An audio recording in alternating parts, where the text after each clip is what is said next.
Bickley and Marotta mornings. Arizona sports. The local sports leader. Bickley Blast.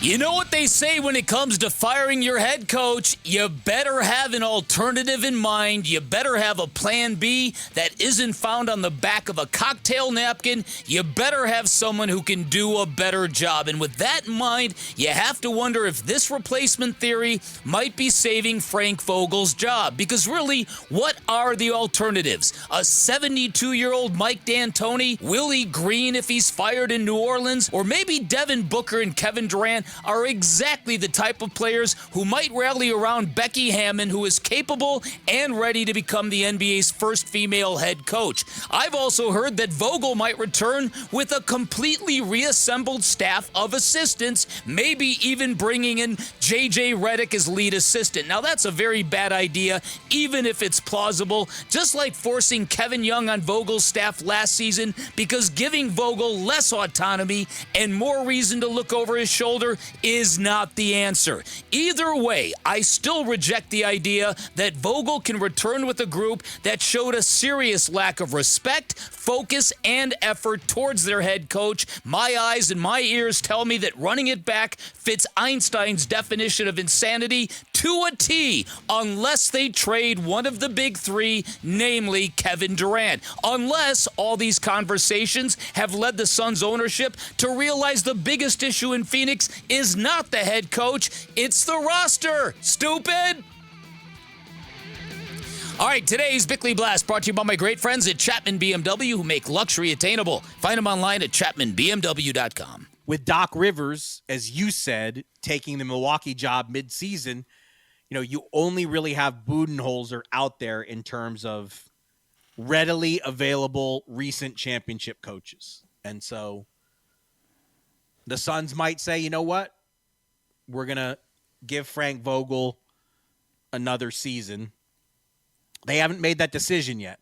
Yeah, that's Mark Stein, NBA insider. They have not made that decision yet. There seems to be some rumbling around their interwebs that today could be the day that we get some sort of determination on Frank Vogel. We're both of the camp, hey, the longer this drags on, probably increases the odds of Frank Vogel being back. There might be some things happening behind the scenes in terms of, okay, we're not changing you. Mm-hmm. Maybe we're not changing the big three, but here's what does need to change. Mm-hmm. Which leads me to the line in your blast, too.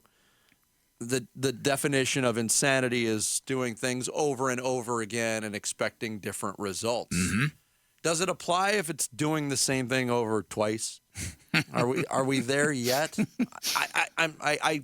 That's a fair question. I pause to say that Vinny, that meets the definition. Okay. If nothing changes. But to me, it's a fair question, but to me, the details, as Devin Booker famously said, the details matter.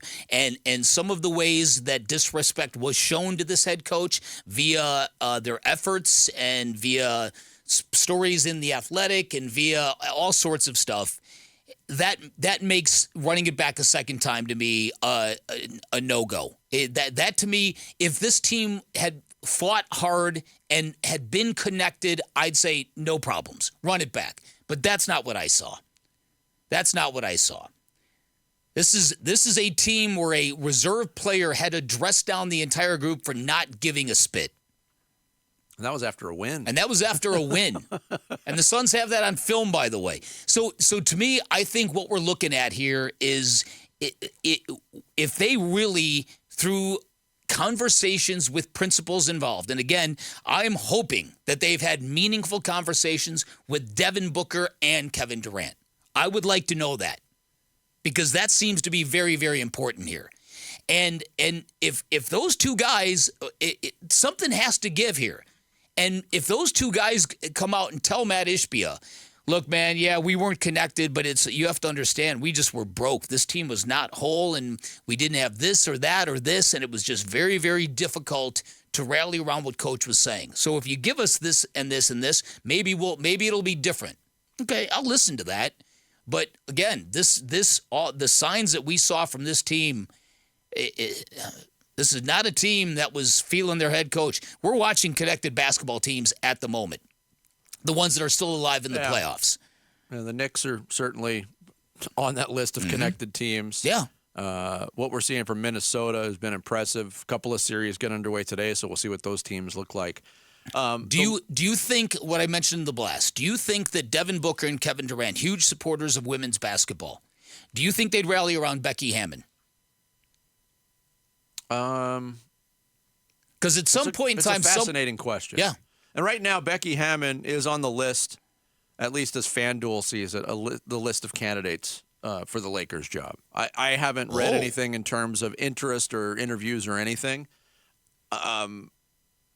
She's right now at plus 800, but that list includes Mike Budenholzer, Kenny Atkinson, Ty Lue, Terry Stotts, J.J. Redick, David Adelman, Phil Handy, Rajon Rondo, and Frank Vogel somehow has odds on him to be the next head coach of the Lakers, which I'm going to throw your money away. That's fantastic. Go ahead and throw your money away. That's fantastic. The Becky Hammond question is interesting, and I think that would be a curious hire.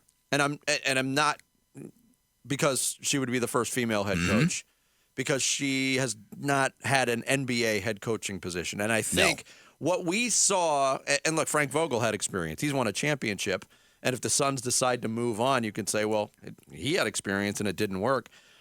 This looked like such a fragile blend of talent / personalities that I think you need somebody with a proven track record at the NBA level to kind of blend all that together.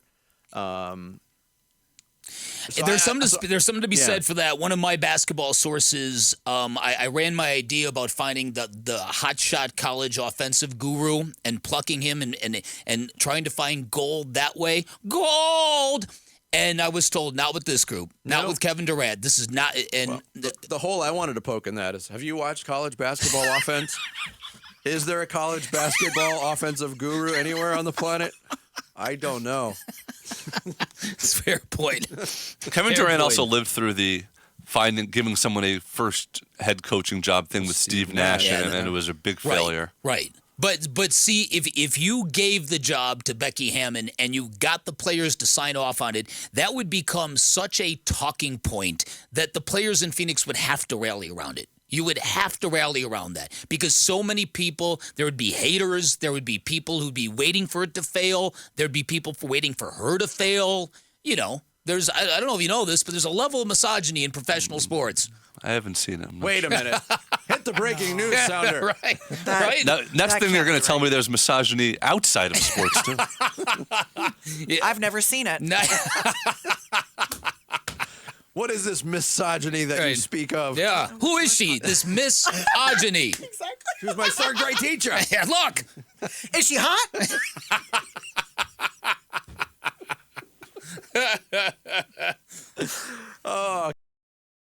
Thanks for watching Bickley and Marotta. Click to see the latest Bickley Blast and hit the button in the middle to subscribe to Arizona Sports.